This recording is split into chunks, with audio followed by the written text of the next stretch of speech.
मुजफ्फरनगर से है, जहां रालोद मुखिया जयंत चौधरी का मीरापुर दौरा था।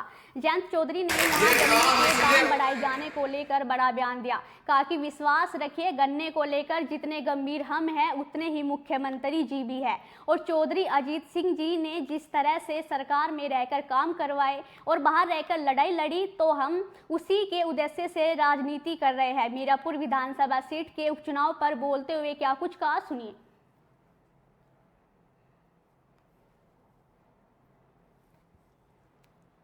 हमने समीक्षा की, जो हमारे सेक्टर के प्रभारी हैं, अध्यक्ष हैं और बूथ के निर्माण की जिन पे अहम जिम्मेदारी है, सबकी हमने बैठक ली।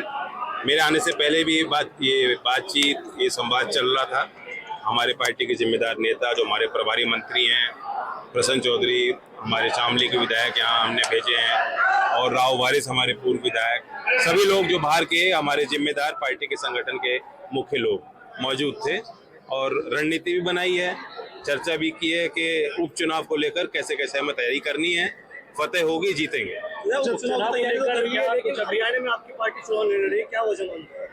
नहीं, कुछ जरूरी नहीं है कि हम चुनाव लड़े। वहाँ हमारे कार्यकर्ताओं का फीडबैक था तो हम नहीं लड़ रहे चुनाव। अच्छे संकेत है, बहुत सालों बाद वहाँ लोकदल का सिंबल पहुंचा है और लोगों ने हाथों हाथ लिया है। लोग मदद भी कर रहे हैं, अच्छे कार्यक्रम हो रहे हैं, रैलियां निकल रही। वोट कितनी आती है ये तो चुनाव के बाद पता लगेगा। प्रदेश को अलग राज्य बनाने की मांग की जा रही है, आप किस तरह का समर्थन करेंगे? आपकी किस तरह? देखिए, तो ओरिजिनल आइडिया तो हमारा ही रहा हमेशा, राइट? मैं तो लेकर आगे बढ़ूंगा सर।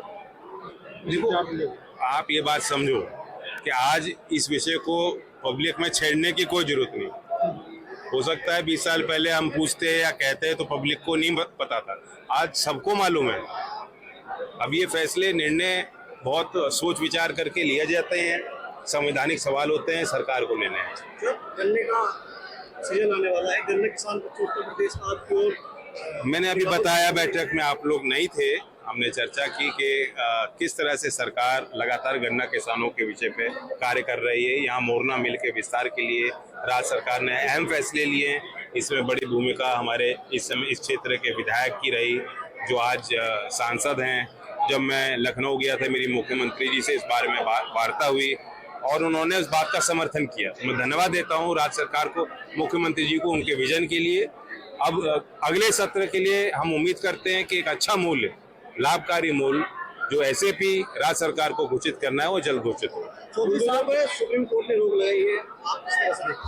मैं तो लगातार कह रहा था, अब सुप्रीम कोर्ट की मोहर लग गई है, अच्छा है। करने का बहुत चार होगा। जैसा मैंने कहा, अच्छा मूल्य, क्योंकि मेरी भी कुछ सीमाएं हैं। मैं एक मंत्री हूँ, हमारे मंत्रिमंडल में शामिल हैं, सरकार में शामिल हैं, सामूहिक फैसले का हिस्सा हैं। आप विश्वास कीजिए, जितने गंभीर मुख्यमंत्री जी गन्ने पे हैं उतने ही हैं जितने हम लोग हैं। और चौधरी अजीत सिंह जी ने जिस तरीके से सरकार में रह के काम करवाए, फैसले करवाए और बाहर रह के लड़ाई लड़ी, हम तो उसी उद्देश्य से राजनीति कर रहे हैं। मीरापुर सीट पर आप ज्यादा आपकी सक्रियता है, तो ये मान ले कि मीरापुर सीट रालोद के खाते में आ गई। जो 10 सीट यूपी में जहां उपचुनाव हो रहा है, हम लोग मिलके लड़ेंगे। प्रत्याशी से लेके रणनीति तक और सिंबल, सारी चीजों पे हम लोग मिलके बातचीत करके रणनीति बना के ही लड़ेंगे। मीरापुर